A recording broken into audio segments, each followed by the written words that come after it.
Hallelujah. ഉച്ചത്തിൽ പറഞ്ഞേ hallelujah.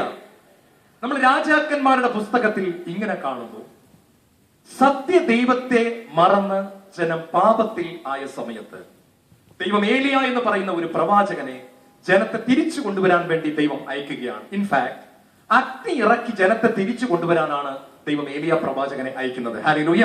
അപ്പോൾ ഏലിയ പ്രവാചകൻ ദൈവത്തിന്റെ ദൗത്യം ഏറ്റെടുത്ത് കടന്നു വരുമ്പോൾ ഇവിടെ ഏലിയ പ്രവാചകന്റെ സ്ഥാനത്ത് ഒരു കുടുംബനാഥനാണ്, ഒരു കുടുംബനാഥയാണ്, ഒരു അപ്പനാണ്, ഒരു അമ്മയാണ്, ഒരു വൈദികനാണ്, ഒരു ബിഷപ്പാണ്, ഒരു സിസ്റ്ററാണ്. ചേർന്ന് പറഞ്ഞേ ഹല്ലേലൂയ. കാറ്റഗിസം പഠിപ്പിക്കുന്ന ഒരു ടീച്ചറാണ്. ദൈവം നമുക്ക് ആരെ തന്നിരിക്കുന്നു അവരിലേക്ക് അഗ്നി ഇറക്കാൻ. ഒരു കുടുംബത്തിൽ അപ്പനും അമ്മയും 3 മക്കളും ഉണ്ടെങ്കിൽ ആ മക്കളിലേക്ക് കുടുംബ പ്രാർത്ഥന സമയത്ത് അപ്പനും അമ്മയും കുടുംബ പ്രാർത്ഥന ചൊല്ലുമ്പോൾ അഗ്നി ഇറങ്ങണമെന്ന് ദൈവം ആഗ്രഹിക്കുന്നു. എന്നിട്ട് ഈ മക്കള് പിറ്റേ ദിവസം കുടുംബ പ്രാർത്ഥനയുടെ സമയമാകുമ്പോൾ പറയണ, അമ്മ ഇന്ന് പ്രാർത്ഥിക്കുന്നില്ലേ എന്ന് മക്കള് ചോദിക്കത്തക്കവണ്ണം ദൈവത്തിന്റെ ആത്മാവിന്റെ അഗ്നി നമ്മുടെ കുടുംബ പ്രാർത്ഥനകളിലും നമ്മുടെ ശുശ്രൂഷകളിലും ഇറങ്ങണമെന്ന് ദൈവം ആഗ്രഹിക്കുന്നു. ചേർന്ന് പറഞ്ഞേ ഹല്ലേലൂയ. ഞാൻ ഈ പറഞ്ഞത് ചുമ്മാ അല്ല പ്രിയപ്പെട്ടവരെ, വെറുതെ ഉണങ്ങി വരേണ്ട പ്രാർത്ഥനകൾ ചൊല്ലുന്നത് കൊണ്ടാണ് പലപ്പോഴും നമ്മുടെ കുഞ്ഞുങ്ങൾക്ക് പ്രാർത്ഥനയിൽ മടിയുള്ളത്. ദൈവാനുഭവമുള്ള പ്രാർത്ഥനകളും അഭിഷേകമുള്ള ഒരു കുടുംബ പ്രാർത്ഥന നമ്മുടെ കുടുംബത്തിൽ ഉണ്ടാകുമെങ്കിൽ, അതിന് നമ്മൾ വില കൊടുക്കാൻ തയ്യാറാണെങ്കിൽ നമ്മുടെ കുഞ്ഞുങ്ങളെല്ലാം പ്രാർത്ഥിക്കുന്നവരായി മാറും. ചേർന്ന് പറഞ്ഞേ ഹല്ലേലൂയ. ഉച്ചത്തിൽ പറഞ്ഞേ ഹല്ലേലൂയ. ഏലിയ പ്രവാചകൻ ആദ്യമായിട്ട് ഇങ്ങോട്ട് കടന്നു വന്നിട്ട് തകർന്നു കിടന്ന ബലിപീഠം അവൻ നേരെയാക്കി. ഇസ്രായേൽ ഗോത്രത്തിന്റെ 12 കല്ലുകൾ എടുത്ത് അവൻ തകർന്നു കിടന്ന ബലിപീഠം ആദ്യം നേരെയാക്കി. എന്നെ ശ്രദ്ധിക്കുക, ദൈവത്തിന്റെ അഗ്നി നമ്മുടെ ജീവിതത്തിൽ ഇറങ്ങണമെങ്കിൽ തകർന്നു കിടക്കുന്ന ബന്ധങ്ങൾ നമ്മൾ നേരെയാക്കണം. ദൈവം മനുഷ്യനോട് ചോദിച്ച 2 ചോദ്യങ്ങൾ പ്രധാനപ്പെട്ടതാണ്. ആദ്യം ചോദിച്ച 2 ചോദ്യം, where are you and where is your brother? നീ എവിടെയാണ്, നിന്റെ സഹോദരൻ എവിടെയാണ്? ദൈവത്തോടുള്ള നിന്റെ ബന്ധം തകർന്നതാണോ തകരാത്തതാണോ? മനുഷ്യനോടുള്ള നിന്റെ ബന്ധം തകർന്നതാണോ തകരാത്തതാണോ? തകർന്നു കിടന്ന 12 കല്ലുകൾ ഏലിയ പ്രവാചകൻ അടുക്കി വെച്ചതിന്റെ അർത്ഥം തകർന്നു കിടന്ന ബന്ധങ്ങൾ നേരെയാക്കിക്കൊണ്ടാണ് അവൻ അഗ്നി ഇറക്കാനായിട്ട് തുടക്കമിട്ടത്. ചേർന്ന് പറഞ്ഞേ ഹല്ലേലൂയ. സമരിയാക്കാരി സ്ത്രീയോട് യേശു പരിശുദ്ധാത്മാവിനെ പറ്റി പറയുമ്പോൾ അവൾ ദാഹത്തോടെ പറയുന്നു, എനിക്ക് ആ പരിശുദ്ധാത്മാവിനെ ഇങ്ങോട്ട് താ. യേശു പറഞ്ഞു, തരാം, ഒരു കണ്ടീഷൻ. തകർന്നു കിടക്കുന്ന നിന്റെ ബന്ധം നീ നേരെയാക്കണം. നിന്റെ തകർന്നു കിടക്കുന്ന കുടുംബ ബന്ധം നീ നേരെയാക്കണം. 5 പേരോടൊപ്പം നീ താമസിച്ചിട്ടുണ്ട് വ്യഭിചാരത്തിൽ. ഇപ്പോൾ താമസിക്കുന്നത് നിന്റെ ഭർത്താവല്ല, വേറെ ആരുടെയോ ഭർത്താവാണ്. അത് നിന്റെ ഭർത്താവല്ല മോളെ. നിന്റെ തകർന്നു കിടക്കുന്ന ബലിപീഠം നീ പണിയണം. നിന്റെ തകർന്നു കിടക്കുന്ന കല്ലുകളെ നീ നേരെയാക്കണം. ഞാൻ നിന്റെ ജീവിതത്തിലേക്ക് അഭിഷേകം പകർന്നു തരാം. ചേർന്ന് പറഞ്ഞേ ഹല്ലേലൂയ. അവൾ കുടം അവിടെ വച്ചു എന്ന് പറഞ്ഞാൽ, കർത്താവേ, ജഡമോഹത്തിന് വേണ്ടിയുള്ള എന്റെ ദാഹം, ആ വെള്ളം, ആ കുടം ഞാൻ നിന്റെ പാദത്തിങ്കൽ സമർപ്പിക്കുന്നു. നീ പറഞ്ഞതുപോലെ എന്റെ ജീവിതത്തിലെ കല്ലുകൾ ഞാൻ നേരെയാക്കാൻ ശ്രമിക്കുന്നു എന്ന് പറഞ്ഞപ്പോൾ ഈശോ അവൾക്ക് ജീവജലം നൽകുകയാണ്. പ്രിയപ്പെട്ട സഹോദരങ്ങളെ, ഞാൻ ആദ്യ നാൾ MBBS പാസ്സായ ഉടനെ ഒരു കുഞ്ഞു ഡോക്ടറായിട്ട് ഞാൻ ഒരു ആശുപത്രിയിൽ ജോലി ചെയ്തു. അന്ന് ഞാൻ ധ്യാനം കൂടിയിട്ടില്ല. ചോരത്തിളപ്പിന്റെ പ്രായമാണ്, എനിക്കറിയാം, വളരെ ചെറുപ്പമാണ്. ഞാൻ ഒരു ധ്യാനവും കൂടിയിട്ടില്ല. എനിക്ക് കരിസ്മാറ്റിക് ധ്യാനങ്ങളെ പുച്ഛമായിരുന്നു സത്യത്തിൽ ആ സമയത്ത്. അങ്ങനെ ഇരിക്കുമ്പോൾ ഞങ്ങളുടെ ആശുപത്രിയിലെ എന്റെ ഒരു കൂട്ടുകാരൻ ഡോക്ടറും അവിടുത്തെ അഡ്മിനിസ്ട്രേറ്റർ, അദ്ദേഹം ഒരു അൽമായ സഹോദരനാണ്, ഒരു MCOM പാസ്സായ ഒരു മനുഷ്യനാണ് അവിടുത്തെ അഡ്മിനിസ്ട്രേറ്റർ. അയാളും ഞാനും എന്റെ കൂട്ടുകാരൻ ഡോക്ടറുമായിട്ട് ഒരു കാര്യത്തിൽ തർക്കമുണ്ടായി. അയാൾ ഞങ്ങൾ ആവശ്യമില്ലാതെ നിയന്ത്രിക്കാൻ വന്നു, ഞങ്ങൾക്ക് ഇഷ്ടപ്പെട്ടില്ല. ഒടുവിൽ തർക്കമായി. തർക്കം മൂത്തപ്പോൾ അയാൾ കസേര പൊക്കി എന്റെ കൂട്ടുകാരനെ അടിക്കാനായിട്ട് അയാൾ കസേര പൊക്കി. ഞാൻ അന്നേരം അവിടെ കിടന്ന് വേറൊരു കസേര പൊക്കി അയാളെ അടിക്കാൻ കൈപൊക്കി. 2 പേരും അടിച്ചില്ല. 2 കൂട്ടരും കസേരയും പൊക്കി പിടിച്ചോണ്ട് നിൽക്കുകയാണ്. ഞാനും ഒരു കസേര, അയാളും ഒരു കസേര. അയാൾക്ക് മനസ്സിലായി ഞങ്ങൾ 2 പേരുണ്ട്, അയാൾ ഒരാളെ ഉള്ളൂ. അതുകൊണ്ട് സംഭവം പന്തികേടാണെന്ന് മനസ്സിലായി. അയാള് കസേര താഴെ വെച്ചു, ഞാനും കസേര താഴെ വെച്ചു. അതിനുശേഷം കൃത്യം 1 മാസം കഴിഞ്ഞപ്പോൾ ഞാൻ എന്റെ ആദ്യത്തെ നവീകരണ ധ്യാനം, താമസിച്ചുള്ള ധ്യാനം കൂടുകയാണ്. യേശുവിൽ ഏറ്റവും പ്രിയപ്പെട്ടവരെ, ബഹുമാനപ്പെട്ട ജോർജ് പനക്കലച്ചൻ നയിച്ച ആ ധ്യാനത്തിൽ ദൈവത്തിന്റെ സ്നേഹം എന്താണെന്ന് ഞാൻ തിരിച്ചറിഞ്ഞു. ഒരു കൊച്ചു കുഞ്ഞിനെ പോലെ ഞാൻ പൊട്ടിക്കരഞ്ഞു. കുമ്പസാര കൂട്ടിൽ നിന്ന് ഞാൻ തിരിച്ചു വന്നപ്പോൾ ഈ അഡ്മിനിസ്ട്രേറ്റർ എംകോംകാരന്റെ മുഖം എന്റെ മനസ്സിലേക്ക് തെളിഞ്ഞു വരികയാണ്. ഞാൻ അവിടെ നിന്നോട് പറഞ്ഞു, കർത്താവേ, എനിക്ക് നിന്റെ പരിശുദ്ധാത്മാവിന്റെ അഗ്നി വേണം. ഞാൻ അഗ്നിയും കൊണ്ടേ ഇവിടെ ഒന്ന് പോകത്തുള്ളൂ. ജോർജ് പനക്കലച്ചന് കൊടുത്ത അഭിഷേകം എനിക്ക് വേണം. ദൈവത്തിന്റെ വചനം എനിക്കും അച്ഛൻ പറഞ്ഞതുപോലെ പറയണം. I want the same fire and anointing of the holy spirit. അച്ഛന്റെ മേലുള്ള ആത്മാവിന്റെ അഭിഷേകം എനിക്ക് വേണം. ഏലീഷ പ്രവാചകൻ ഏലിയാടെ മേലുള്ള ആത്മാവിന്റെ ഇരട്ടി പങ്ക് ചോദിച്ചതുപോലെ ഞാൻ പറഞ്ഞു, കർത്താവേ, എനിക്ക് അഭിഷേകം വേണം. കർത്താവ് എനിക്കൊരു ബോധ്യം തന്നു, നിന്റെ തകർന്നു കിടക്കുന്ന ബന്ധം നീ നേരെയാക്കണം. ഹല്ലേലൂയ. ഞാൻ വാക്ക് കൊടുത്തു, ഞാൻ ആ മനുഷ്യന്റെ കാലെ പോയി പിടിക്കാം എന്ന് ഞാൻ വാക്ക് കൊടുത്തു. ഈശോയ്ക്ക് ഒത്തിരി സന്തോഷമായി. ധ്യാനം കഴിഞ്ഞു, ഞാൻ എന്റെ ആശുപത്രിയിൽ മടങ്ങി ചെന്നു. ഡോക്ടർ ജോൺ ധ്യാനം കൂടി വന്നു എന്നുള്ളത് വലിയൊരു വാർത്തയായി. ഡോക്ടർ ഹല്ലേലൂയ പറയാൻ തുടങ്ങി, അവിടെ വലിയൊരു വാർത്തയായി. ഒരു പരിധി വരെ ഞാൻ ഒറ്റപ്പെട്ടു എന്ന് വേണമെങ്കിൽ പറയാം. പക്ഷേ ഞാൻ ഇന്ന് വൈകുന്നേരം എന്റെ കൂട്ടുകാരൻ ഡോക്ടറോട് പറഞ്ഞു, ഞാൻ അഡ്മിനിസ്ട്രേറ്ററിന്റെ കാലെ പിടിക്കാൻ പോവുകയാണ്. എന്റെ കൂട്ടുകാരൻ പറഞ്ഞു, നിന്നെപ്പോലൊരു കുതികാല് വെട്ടിയെ ഞാൻ ഇന്ന് വരെ കണ്ടിട്ടില്ലടാ. എടാ, അയാൾ നമ്മളെ കസേര പൊക്കി അടിക്കാൻ വന്നല്ലേ, നീ എന്നിട്ട് പോയി കാലേ വീഴാൻ പോകുന്നടാ. എടാ നാണം കെട്ടവനെ, നീ ഒരു ഡോക്ടറാണെന്ന് ഓർക്കണം, നിന്നോട് ഇനി ഒരു കൂട്ടുമില്ല. ഞാൻ പറഞ്ഞു, നീ എന്റെ കൂട്ട് വെട്ടിയാൽ സാരമില്ല. ഞാൻ ആ മനുഷ്യന്റെ കാലിൽ നിന്ന് പിടിച്ചിട്ടേ ഉള്ളൂ ബാക്കി കാര്യം. ഞാൻ അന്ന് വൈകുന്നേരം 7 മണിക്ക് അഡ്മിനിസ്ട്രേറ്ററിന്റെ ഹോസ്റ്റലിൽ അദ്ദേഹത്തിന്റെ റൂമിൽ ചെന്നിട്ട് ഞാൻ വാതിൽക്കൽ മുട്ടി. വാതിൽ അദ്ദേഹം തുറന്നു. ഞാൻ അന്ന് അദ്ദേഹം ഒട്ടും പ്രതീക്ഷിച്ചില്ല. വാതിൽ തുറന്നത് അദ്ദേഹം എന്നെ കണ്ടത് ഒരു കസേര ചാടി പൊക്കിയെടുത്തു. അദ്ദേഹം വിചാരിച്ചത് ഞാൻ അടുത്ത ഗുസ്തിക്ക് വേണ്ടി വന്നിരിക്കുകയാണെന്നാണ്. അദ്ദേഹം അടുത്ത കസേര പൊക്കിയെടുത്ത് ഇങ്ങനെ കരാട്ടക്കാർ നിൽക്കുന്ന പോലെ അടിക്കാനായിട്ട് നിൽക്കുകയാണ്. ഞാൻ അപ്പൊ അകത്ത് ചെന്നിട്ട് കുറച്ചു നേരം ചിരിച്ചുകൊണ്ട് നിന്നിട്ട് ഞാൻ പറഞ്ഞു, ഞാൻ അടിക്കാൻ വന്നല്ല കേട്ടോ എന്ന് പറഞ്ഞിട്ട് ഞാൻ അദ്ദേഹത്തിന്റെ കാലിലേക്ക് ഒറ്റ വീഴ്ച വീണു. ഞാൻ ആ 2 പാദത്തിലും ചുംബിച്ചു. ഞാൻ പറഞ്ഞു, സഹോദര, എനിക്ക് തെറ്റിപ്പോയി. ഞാൻ ഒരിക്കലും താങ്കളുടെ നേരെ കസേര പൊക്കാൻ പാടില്ലായിരുന്നു. എനിക്കറിയത്തില്ലായിരുന്നു, എനിക്ക് യേശുവിനെ പറ്റി അറിയത്തില്ലായിരുന്നു. ഒരു ഡോക്ടറാണെന്നുള്ള അഹങ്കാരത്തിൽ ഞാൻ ജീവിച്ചു. എന്തോ വലിയവനെന്ന് ഞാൻ വിചാരിച്ചു. പക്ഷെ ഞാൻ എന്റെ കർത്താവിനെ അറിഞ്ഞു. ജോർജ് പനക്കിളച്ചന്റെ മനോഹരമായ ദൈവവചന പ്രഘോഷണം എന്നെ രൂപാന്തരപ്പെടുത്തി. സ്നേഹം എന്താണെന്ന് ഞാൻ അറിഞ്ഞു. എനിക്ക് ആ യേശുവിനെ വേണം. അതുകൊണ്ട് താങ്കൾ എനിക്ക് മാപ്പ് തരണം. ഞാൻ ചുംബിച്ചുകൊണ്ടിരിക്കുമ്പോൾ എന്റെ തലയിൽ ചൂടുവെള്ളം പോലെ 2-3 തുള്ളി എന്തോ വന്ന് വീഴുന്നത് ഞാൻ അറിഞ്ഞു.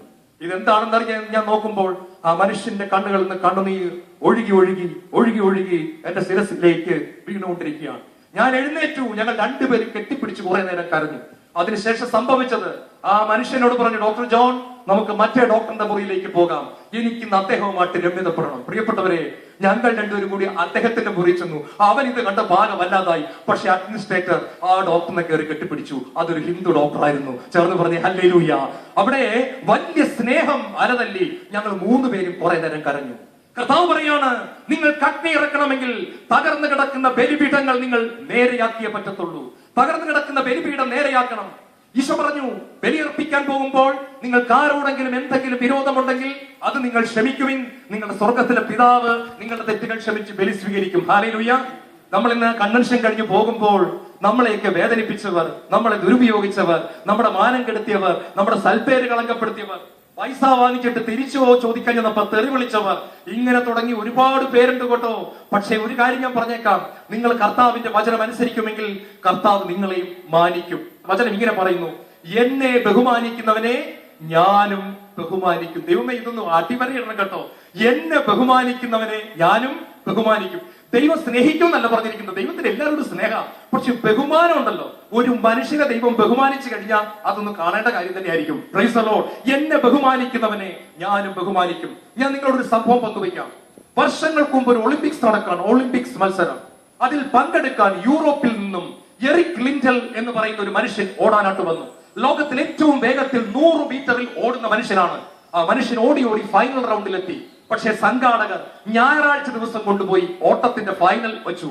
അദ്ദേഹം പറഞ്ഞു, എനിക്ക് പള്ളിയിൽ പോകണം, നിങ്ങളുടെ ഓട്ടത്തിന് വരാൻ എന്നെ കൊണ്ട് കിട്ടത്തില്ല. അദ്ദേഹം 100 മീറ്ററിലെ ചാമ്പ്യനാണ്.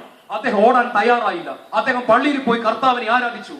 ലോകം മുഴുവൻ അദ്ദേഹത്തിനെതിരായി. അദ്ദേഹം നടന്നു പോകുമ്പോൾ സ്റ്റേഡിയത്തിലുള്ള മനുഷ്യർ അദ്ദേഹത്തെ പേടിത്തൊണ്ടൻ പേടിത്തൊണ്ടൻ ഇങ്ങനെ വിളിച്ച് കളിയാക്കാൻ തുടങ്ങി. എടാ, നീ റഷ്യക്കാരനെ പേടിച്ചിട്ടല്ലാണ് ഓടാത്തത്. അദ്ദേഹം അതൊന്നും കാര്യമാക്കിയില്ല. ലോകം മുഴുവൻ അദ്ദേഹത്തിനെതിരായി. അദ്ദേഹത്തിന്റെ രാജ്യം പോലും. എറിക് ലിൻഡൽ ഞായറാഴ്ചത്തെ ആരാധന, ദൈവാരാധന ഒന്ന് മുടക്കി ഓടിക്കൂടായിരുന്നു. അദ്ദേഹം പറഞ്ഞു, സാധ്യമല്ല. പക്ഷെ അദ്ദേഹം പറഞ്ഞു, നമ്മുടെ രാജ്യത്തിന് 400 മീറ്ററിൽ ഓടാൻ ആരുമില്ലല്ലോ. 400 മീറ്റർ എന്ന് വെച്ചാൽ അറിയാലോ, ഈ 100 മീറ്റർ എന്ന് പറഞ്ഞാൽ ഇങ്ങനെ വെടി പോകുന്ന പോലെ ചെറുന്ന് ഓതും. 400 മീറ്റർ എന്ന് പറഞ്ഞാൽ ആദ്യം ഇച്ചിരി പതുക്കെ ഓടും, പിന്നെ സ്പീഡ് കൂട്ടും, പിന്നെ സ്പീഡ് കൂട്ടും. 4ാമത്തെ റൗണ്ടിലാണ് കുതിര ഓടുന്നത് പോലെ ഓടുന്നത്. ഇയാൾക്ക് അതൊന്നും അറിയത്തില്ല, ഇയാൾ ജീവിതത്തിലോട്ട് ഓടിയിട്ടുമില്ല. അത് ഇയാൾക്ക് 100 മീറ്റർ മാത്രമേ അറിയത്തുള്ളൂ. പക്ഷെ രാജ്യം പറഞ്ഞു, ഓക്കെ നമുക്ക് ആരുമില്ല ഓടാൻ, താൻ ഓടിക്കോളാൻ പറഞ്ഞു. പ്രിയപ്പെട്ടവർ, ഈ മനുഷ്യൻ 400 മീറ്ററിന്റെ ഓട്ടത്തിൽ കയറി നിൽക്കുകയാണ്. എങ്ങനെയൊക്കെയോ തട്ടിയും തടഞ്ഞും ഫൈനൽ റൗണ്ടിലെത്തി എന്ന് പറഞ്ഞാൽ എല്ലാവർക്കും മനസ്സിലായി 6 പേര് ഓടാൻ നിൽക്കുന്നു, 6ാം സ്ഥാനത്താണ് വരുന്നത്. അതുപോലെ തട്ടി മുട്ടി അവിടെ എത്തിയത്. അപ്പൊ ആളുകൾ 30,000 പേര് സ്റ്റേഡിയത്തിൽ നിറഞ്ഞിരുന്ന് കൂക്കി വിളിക്കുകയാണ്. മറ്റേ 100 മീറ്റർ ഓടാത്തത് കൊണ്ട് സ്വർണം കിട്ടേണ്ട ആളല്ലേ എറിക് ലിൻഡൽ, എറിക് ലിൻഡൽ. ഈ കൂക്കി വിളിയിലിടയ്ക്ക് ഇയാൾ ലജ്ജിതനായി നിൽക്കുമ്പോൾ അദ്ദേഹം ദൈവത്തെ ഒന്നുകൂടെ ആരാധിച്ചു. ദൈവമേ, ഞാൻ തോറ്റുപോകുമെന്ന് എനിക്കറിയാം. ഒരു പ്രാർത്ഥന ഞാൻ പ്രാർത്ഥിക്കുക, തോറ്റുപോകുമ്പോൾ ഞാൻ കരയരുത്. Praise the Lord. തോറ്റുപോകുമ്പോൾ ഞാൻ കരയരുത്. ജയിക്കാൻ ഞാൻ ചോദിക്കുന്നില്ല. തോറ്റുപോകുമ്പോൾ ഈ കൂക്കുവിളിനിടയ്ക്ക് ഞാൻ കരയാതിരിക്കാൻ എനിക്ക് കൃപ തരണം. പക്ഷെ അദ്ദേഹത്തിന്റെ ഇടത്തെ കാതുകളിൽ ഒരു കാറ്റടിക്കുന്നത് പോലെ ഒരു അനുഭവം ഉണ്ടായി. പരിശുദ്ധാത്മാവ് ചെവികളിൽ ഒരു മൃദുല സ്വരം മുഴങ്ങി, എറിക് ലിൻഡൽ, എന്നെ ബഹുമാനിക്കുന്നവനെ ഞാനും ബഹുമാനിക്കും, എന്നെ ബഹുമാനിക്കുന്നവനെ ഞാനും ബഹുമാനിക്കും. വെടിയൊച്ച മുഴങ്ങി, ഓട്ടം തുടങ്ങി. 100 മീറ്റർ ഓടാനേ അദ്ദേഹത്തിന് അറിയാവുള്ളൂ. അദ്ദേഹം ആദ്യം തന്നെ വേഗത കൂട്ടി. ആദ്യത്തെ റൗണ്ട് കഴിഞ്ഞപ്പോഴേ അദ്ദേഹം പുറകിലായി. ബാക്കി 5 പേരും അദ്ദേഹത്തെ പിന്നിലാക്കി ഓടാൻ തുടങ്ങി. അദ്ദേഹം ഏറ്റവും പുറകിൽ ഓടുകയാണ്. കാണികളെല്ലാം അദ്ദേഹത്തെ കൂക്കി വിളിക്കുന്നു. അവസാനത്തെ റൗണ്ട്, 4ാമത്തെ റൗണ്ടിലേക്ക് വരികയാണ്. 4ാമത്തെ റൗണ്ടിൽ അദ്ദേഹം ഏറ്റവും പുറകിൽ ഓടുമ്പോൾ ഒരു സ്വരം കൂടെ കേട്ടു, എന്നെ ബഹുമാനിക്കുന്നവനെ ഞാനും ബഹുമാനിക്കും. പിന്നീട് സംഭവിച്ചത് ലോക ചരിത്രത്തിൽ ഒളിമ്പിക്സിലെ അത്ഭുതമാണ്. ദൈവത്തിന്റെ പരിശുദ്ധാത്മാവ് എറിക് ലിൻഡലിന്റെ മേൽ, ഓടിക്കൊണ്ടിരുന്ന എറിക് ലിൻഡലിന്റെ മേൽ കടന്നു വന്നു. അദ്ദേഹത്തിന്റെ മസിലുകളും അസ്ഥികളും ഞരമ്പുകളും ഒരു കുതിരയെ പോലെ ശക്തി പ്രാപിച്ചു. അദ്ദേഹത്തിന് മനസ്സിലായില്ല തനിക്ക് എന്താ പറ്റുന്നത്. അദ്ദേഹം ഒരു കുതിരയെ പോലെ ഓടാൻ തുടങ്ങി. 5ാമത് ഓടിക്കൊണ്ടിരുന്നവൻ പുറകിലായി, 4ാമത് ഓടിക്കൊണ്ടിരുന്നവനും പുറകിലായി, 3ാമത് ഓടിക്കൊണ്ടിരുന്നവൻ പുറകിലായി, 2ാമത് ഓടിക്കൊണ്ടിരുന്നവനും പുറകിലായി. ഏറ്റവും മുമ്പിൽ ഗോൾഡ് മെഡൽ മേടിക്കാൻ ഒരുത്തൻ ഓടുന്നുണ്ട്, അവനും പുറകിലായി. എല്ലാവരെയും പിന്നിലാക്കി റിബൺ മുറിച്ച് അദ്ദേഹം അവിടെ ചെന്ന് കമന്നടിച്ചു വീണു. ആളുകളെല്ലാം സ്റ്റേഡിയത്തിൽ എഴുന്നേറ്റ് നിന്നു. കൂക്കിവിളികൾ കയ്യടിയായി മാറി. പ്രിയപ്പെട്ടവരെ, സ്വർണ്ണ മെഡൽ അദ്ദേഹം ഏറ്റുവാങ്ങുമ്പോൾ അദ്ദേഹം ട്രോഫി ഉയർത്തിക്കൊണ്ട് പറഞ്ഞു, ഞാൻ ഇനി ഓടുന്നില്ല, എന്നെ കൊണ്ട് ഇനി ഓടാൻ പറ്റുകയില്ല. കാരണം ഇന്ന് ഓടിയത് ഞാനല്ല, പരിശുദ്ധാത്മാവാണ് ഇന്ന് ഓടിയത്. എന്റെ കാലുകളിലൂടെ, എന്റെ ഞരമ്പുകളിലൂടെ ഇന്ന് ഓടിയത് ഞാനല്ല, ഇത് പരിശുദ്ധാത്മാവാണ്. അതുകൊണ്ട് ഇനി ഞാൻ ഓടുന്നില്ല. എന്റെ ജീവിതം മുഴുവൻ സുവിശേഷം പ്രസംഗിക്കാൻ ഞാൻ മാറ്റിവെക്കുന്നു. തന്റെ മരണം വരെ ലോകം മുഴുവൻ പോയി എറിക് ലിൻഡൽ സുവിശേഷം പ്രസംഗിച്ചു. ഉച്ചത്തിൽ പറഞ്ഞേ ഹല്ലേലൂയ. പ്രിയപ്പെട്ട സഹോദരങ്ങളെ, എന്നെ ബഹുമാനിക്കുന്നവനെ ഞാനും ബഹുമാനിക്കും. ഇതൊരിക്കലും നമ്മൾ മറന്നു പോകരുത്. നമ്മൾ ദൈവത്തിന് വേണ്ടി എടുക്കുന്ന ഓരോ സ്റ്റാൻഡും ദൈവം തന്റെ പുസ്തകത്തിൽ കുറിച്ച് വയ്ക്കുന്നുണ്ട്. ചേർന്ന് പറഞ്ഞേ ഹല്ലേലൂയ. നിങ്ങൾ ആരെങ്കിലും നന്നായിട്ടൊന്ന് സഹായിച്ചാൽ മനസ്സ് പറയും, മോൾക്ക് വേണ്ടി ഒരു ഫിക്സഡ് ഡിപ്പോസിറ്റ് ഇടാൻ വേണ്ടില്ലായിരുന്നോ 1000 രൂപ, എന്തിനാ അതെടുത്ത് കൊടുത്തത്? മനസ്സ് പറയും വേണ്ടായിരുന്നു. ദൈവം പറയും, നിന്നെ ഞാൻ മാനിക്കും, നിന്നെ ഞാൻ മാനിക്കും, തക്ക സമയത്ത് നിന്നെ ഞാൻ മാനിക്കും. നീ കരയുമ്പോൾ നിന്റെ കണ്ണുനീർ തുടയ്ക്കാൻ എന്റെ കൈകൾ കടന്നു വരും. മോളെ, ഇന്ന് നീ അവന്റെ കണ്ണുനീര് തുടച്ചില്ലേ, നീ വിഷമിക്കുമ്പോൾ എന്റെ കരങ്ങൾ കടന്നു വരും. 2, ഏലിയ ഒരു മൃഗത്തെ കൊന്ന് അടുക്കി വിറകിന്റെ പുറത്ത് ഏലിയ ഒരു മൃഗത്തെ കൊന്ന് വെട്ടിക്കീറി വെച്ചു, ഒരു കാളയെ കൊന്നു വെച്ചു. പ്രിയപ്പെട്ടവരെ ശ്രദ്ധിക്കണം, പുതിയ നിയമത്തിൽ കാളയെ കൊല്ലാനും പശുവിനെ കൊല്ലാനും ആടിനെ കൊല്ലാനും ദൈവം പറയുന്നില്ല. പക്ഷെ വേറൊരു ബലി നടക്കണം.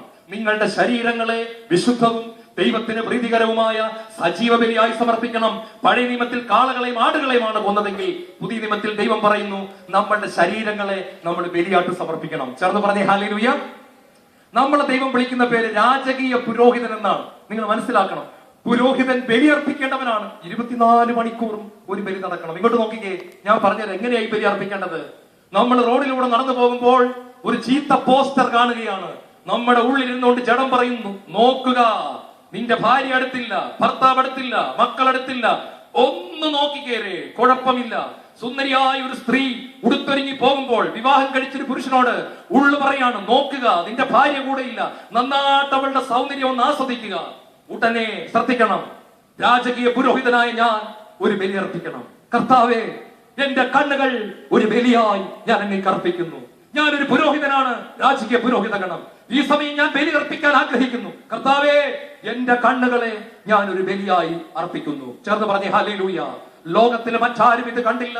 പക്ഷെ പൗലോസ് ഇങ്ങനെ പറയുന്നുണ്ട്, ഇത് കാണുന്ന ദൈവത്തിൽ നിന്ന് നിങ്ങൾക്ക് പ്രശംസ ലഭിക്കും. യഥാർത്ഥ പരിച്ഛേദനം ബാഹ്യമോ ശാരീരികമോ അല്ല, അത് ആന്തരികമാണ്, അത് ഹൃദയത്തിൽ നടക്കുന്നതാണ്. അത് കാണുന്ന ദൈവത്തിൽ നിന്നും അവന് പ്രശംസ ലഭിക്കും. മറ്റാരും ഇത് കണ്ടില്ല, ദൈവം മാത്രം കൈയടിച്ചുകൊണ്ടിരിക്കുന്നു. ചേർന്ന് പറഞ്ഞേ ഹല്ലേലൂയ. പ്രിയപ്പെട്ടവരെ, ധ്യാനം കൂടിയിട്ട് അനേകർക്ക് വളരാൻ പറ്റാത്ത എന്താണെന്നറിയാമോ?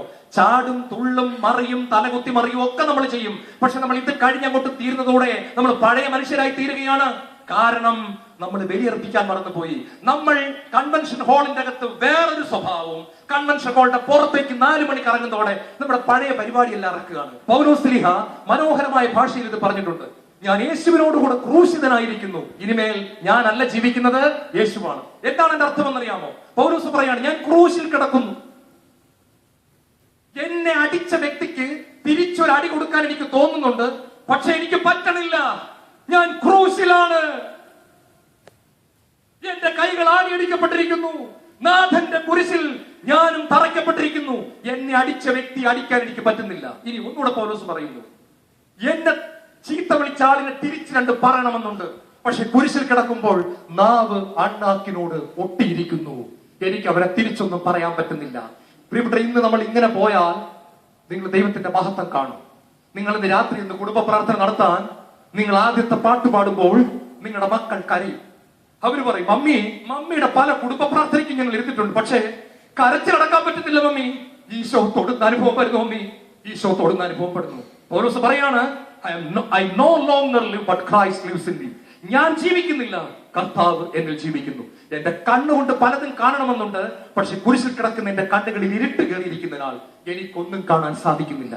ഒരു ക്രിസ്ത്യാനി ക്രൂശിക്കപ്പെട്ട ജീവിതം നയിക്കുമ്പോൾ മഹത്വത്തിന്റെ നിറവ് കൊണ്ട് ദൈവം ആ വ്യക്തിയെ അനുഗ്രഹിക്കുക തന്നെ ചെയ്യും. ചേർന്ന് പറഞ്ഞേ ഹല്ലേലൂയ. ഉച്ചത്തിൽ പറഞ്ഞേ ഹല്ലേലൂയ. മൃഗങ്ങളെ വെട്ടിക്കീറി ഏലിയ ബലിപീഠത്തിൽ വച്ചു. 3-ാമത് ഏലിയ ചെയ്തു, അവൻ പ്രാർത്ഥിച്ചു. അഗ്നി ഇറക്കാൻ നമ്മൾ പ്രാർത്ഥിക്കണം, അഗ്നി ഇറക്കാൻ നമ്മൾ പ്രാർത്ഥിക്കണം. നമ്മൾ ചുമ്മാ ഇരുന്ന പോരാ, നമ്മൾ നിലവിളിച്ച് പ്രാർത്ഥിക്കണം. ചേർന്ന് പറഞ്ഞേ ഹല്ലേലൂയ. യാത്ര ചെയ്യുമ്പോൾ നിങ്ങൾ പ്രാർത്ഥിക്കണം, കൊന്ത ചൊല്ലി പ്രാർത്ഥിക്കണം. വെറുതെ സമയം കളയരുത്. ഇന്ന് നിങ്ങൾ പിള്ളേരെ കണ്ടിട്ടില്ലേ? മൊബൈൽ ഫോൺ എടുത്ത് വെച്ച് കുത്തിക്കൊണ്ടിരിക്കുക നമ്മുടെ മക്കള്. 24 മണിക്കൂറും കുത്താണ്, കുത്തുന്നു കുത്തുന്നു കുത്തുന്നു കുത്തുന്നു. എടാ വന്ന് കാപ്പൂടിയടാ, വരാമേ, കുത്ത് കുത്ത് കുത്ത് കുത്ത്. എടാ കുളിക്കാൻ പോടാ, കുത്ത് കുത്ത് കുത്ത്. ഒരു കാലം വരാൻ പോവാണ്, മക്കളും മാതാപിതാക്കളും തമ്മിൽ സംസാരിക്കാത്തൊരു കാലം വരാൻ പോവാണ്. ഞാനൊരു പ്രവാചകനല്ല, പക്ഷെ നിങ്ങൾ ഇത് കാണും, ഈ തലമുറയിൽ ഇത് കാണും. നമ്മുടെ മക്കൾക്ക് മാതാപിതാക്കളോട് സംസാരിക്കാൻ പോലും പറ്റാത്തവണ്ണം 24 മണിക്കൂർ മൊബൈലിന്റെ കമ്പ്യൂട്ടറിന്റെ മുമ്പിൽ അവർ ഇരുന്നിട്ട് ബന്ധങ്ങൾ താറുമാറായി യന്ത്ര മനുഷ്യരെ പോലെ നമ്മുടെ കുഞ്ഞുങ്ങളാകാൻ പോകുന്ന ഒരു കാലഘട്ടത്തിലേക്ക് വരുന്നു. ഇതിനെ നമ്മൾ അതിജീവിക്കണമെന്നുണ്ടെങ്കിൽ നമ്മൾ പ്രാർത്ഥനയുടെ മനുഷ്യരായേ പറ്റൂ. മക്കളെ പഠിപ്പിക്കാനും ട്യൂഷൻ പറഞ്ഞു വിട്ടാലും മാത്രം പോരാ കേട്ടോ. ഞാൻ ഓർക്കുന്നു, ക്രിസ്ത്യൻ ധ്യാന കേന്ദ്രത്തിലെ സന്തോഷേട്ടൻ പണ്ട് പറഞ്ഞ ഒരു സംഭവം.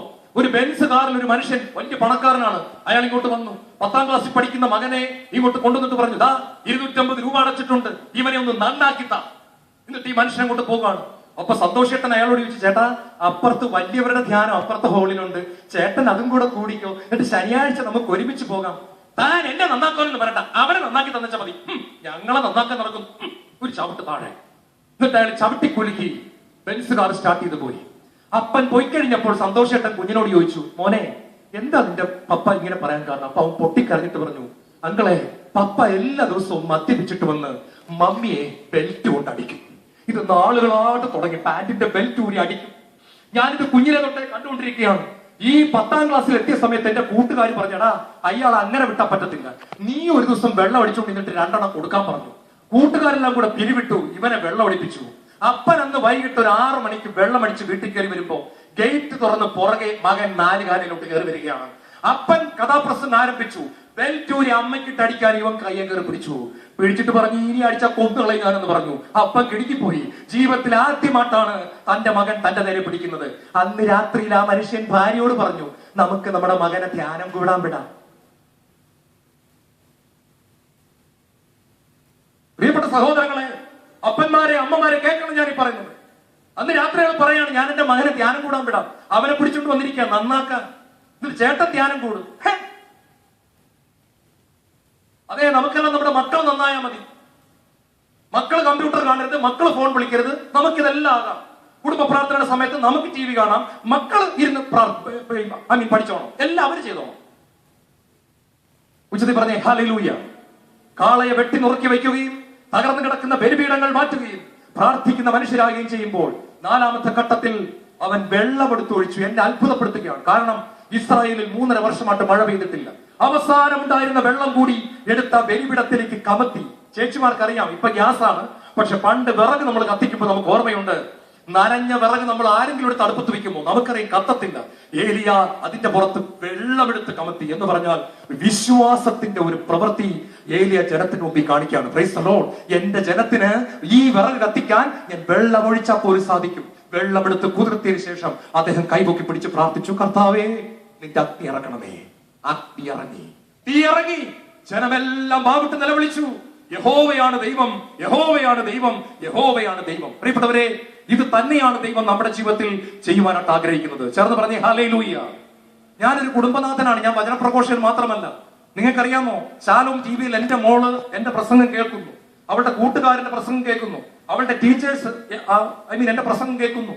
അവർക്കൊക്കെ അതുകൊണ്ട് അവളോട് വലിയ സ്നേഹമാണ്. പക്ഷെ നിങ്ങൾ ഓർക്കണം, അവള് വീട്ടിൽ വന്നാൽ അവൾ 24 മണിക്കൂറും എന്നെ ബൈനോക്കുലർ വെച്ചാണ് നോക്കിക്കൊണ്ടിരിക്കുന്നത്. ശാലോം ടിവിയിൽ പ്രസംഗിക്കുന്ന പപ്പ, ആയിരങ്ങളുടെ മുമ്പിൽ പ്രസംഗിക്കുന്ന പപ്പ, താമസിച്ചുള്ള ധ്യാനം നടത്തുന്ന പപ്പ എങ്ങനെയാണ് ഈ വീട്ടിൽ ജീവിക്കുന്നത് അത് അവൾ എന്നെ ശ്രദ്ധിച്ചുകൊണ്ടാണ് ഇരിക്കുന്നത്. ഒരബദ്ധം പറ്റി അവളൊരു വിളിക്കും, പപ്പ. ഇത്രയേ ഉള്ളൂ. എനിക്ക് മനസ്സിലായി, എന്റെ സ്പെല്ലിംഗ് മിസ്റ്റേക്ക് അവൾക്ക് പിടികിട്ടി. ഇത്രയേ ഉള്ളൂ കാര്യം. പ്രിയപ്പെട്ടവരെ, ഞാൻ എന്റെ മകളുടെ മുമ്പിലാണ് ജീവിക്കേണ്ടത്. ടെലിവിഷൻ പ്രസംഗിക്കാൻ എളുപ്പമാണ് കേട്ടോ. ദൈവം നമ്മൾ ഈ കാലഘട്ടത്തിൽ വിളിക്കുകയാണ് അഗ്നി ഇറക്കുന്നവരായി തീരാൻ, തകർന്നു കിടക്കുന്ന ബലിപീഠങ്ങളെ നേരെയാക്കാൻ. ചേർന്ന് പറഞ്ഞേ ഹല്ലേലൂയ. ഞാൻ ഒരു സംഭവം കൂടെ പറഞ്ഞ് പെട്ടെന്ന് നിർത്തിയേക്കാം. ജോൺ പോൾ മാർപ്പാപ്പയുടെ ജീവിതത്തിൽ തീരാത്തൊരു വേദനയുണ്ട്. നിങ്ങൾ കേട്ടിട്ടുണ്ടോ എന്ന് അറിയത്തില്ല. പ്രിയപ്പെട്ടവരെ, സൗത്ത് അമേരിക്കയിൽ ഒരു ബിഷപ്പ് ഉണ്ടായിരുന്നു, ബിഷപ്പ് റൊമാരിയോ എന്ന് പറയും. നിങ്ങൾ കേട്ടിട്ടുണ്ടോ? പാവപ്പെട്ടവർക്ക് വേണ്ടി അദ്ദേഹം തെരുവിലിറങ്ങി സിന്ദാബാദ് വിളിച്ചു, കൊടി വെച്ചിട്ട് അദ്ദേഹം പാവപ്പെട്ടവർക്ക് വേണ്ടി വിപ്ലവ ജാഥ നയിച്ചു. എന്ന് വെച്ചാൽ പാവപ്പെട്ടവർക്ക് നല്ല കാര്യമാണ്. പക്ഷെ മാർപ്പാപ്പ ഇത് അറിഞ്ഞു, ജോൺ പോൾ മാർപ്പാപ്പ ഇത് അറിഞ്ഞു. മാർപ്പാപ്പ റൊമാരിയോ ബിഷപ്പിനോട് പറഞ്ഞു, പെട്ടെന്ന് റോമിലേക്ക് കയറി വരാൻ പറഞ്ഞു, പ്ലെയിൻ കയറി വരാൻ പറഞ്ഞു. റോമിലേക്ക് കയറി വന്നു. റോമിലേക്ക് കയറി വന്നപ്പോൾ വളരെ സ്നേഹത്തിൽ തന്നെ അപ്പൻ മകനെ തിരുത്തുന്നത് പോലെ ഒരു ബിഷപ്പിനെ തിരുത്താനുള്ള അധികാരം വെച്ച് ജോൺ പോൾ മാർപ്പാപ്പ അദ്ദേഹത്തെ തിരുത്തി. മേലാ തെരുവിലിറങ്ങി ഈങ്കിലാ വിളിക്കരുതെന്ന് പറഞ്ഞു. അദ്ദേഹം പറഞ്ഞു, ഇനി ചെയ്യത്തില്ല പിതാവ് എന്ന് പറഞ്ഞു. അദ്ദേഹം പോയി. നിങ്ങൾ ഇങ്ങോട്ട് നോക്കിയ പ്രിയപ്പെട്ടവരെ, അദ്ദേഹം പോയതിന്റെ പിറ്റേ ദിവസം ഒരു ഞായറാഴ്ചയായിരുന്നു. അന്ന് അദ്ദേഹം തന്റെ ഇടവക ദേവാലയത്തിൽ വിശുദ്ധ ബലി അർപ്പിച്ച് ഇതെന്റെ രക്തമാകുന്നു, വാങ്ങി കുടിക്കുമെന്ന് പറയുന്നതും തീവ്രവാദികൾ അദ്ദേഹത്തെ വെടിവെച്ചു. അദ്ദേഹം വെടിയേറ്റ് കാസ കമിഴ്ന്നു വീണു. അദ്ദേഹത്തിന്റെ രക്തവും കാസായിലെ രക്തവും തമ്മിൽ ബലിപീഠത്തിൽ കൂട്ടിക്കലർന്നു. അദ്ദേഹം കമിഴ്ന്നടിച്ച് പിടഞ്ഞ് ബലി പൂർത്തിയാക്കാനാവാതെ അവിടെ വീണ് മരിച്ചു. ബിഷപ്പ് റൊമാരിയോയെ പറ്റി ജോൺ പോൾ മാർപ്പാപ്പ പറഞ്ഞത് ഇതാണ്, റൊമാരിയോ നിന്നെ ഒന്ന് തിരുത്തിയതിനു ശേഷം പിന്നീട് നിന്നെ ഒന്ന് കാണാനോ കെട്ടിപ്പിടിക്കാനോ ഒരു ചുംബനം നൽകാനോ എനിക്ക് സാധിച്ചില്ലല്ലോ. നീ പിറ്റേ ദിവസം തന്നെ യേശുവിന് വേണ്ടി രക്തസാക്ഷിയായി തീർന്നല്ലോ. അതേ പ്രിയപ്പെട്ടവരെ, നമ്മളെ ദൈവം വിളിക്കുകയാണ് അഗ്നി ഇറക്കുവാൻ, എല്ലാ ബലിപീഠങ്ങളും നേരെയാക്കുവാൻ. ഈ ശാലോം കൺവെൻഷൻ കഴിഞ്ഞ് നിങ്ങൾ പോകുമ്പോൾ നിങ്ങളുടെയൊക്കെ ജീവിതം അനുഗ്രഹിക്കപ്പെട്ടെ.